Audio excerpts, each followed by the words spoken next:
time, we'll be reading some of the messages of our viewers through text and from other social network insights. So here's the first text message.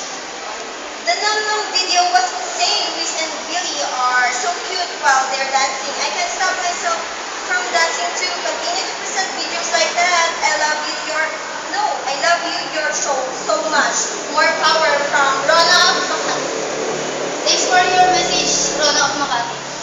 Our video number 5 shows interpersonal communication. It gives information to the viewers about the product itself, especially to those mothers who love to cook foods for their family.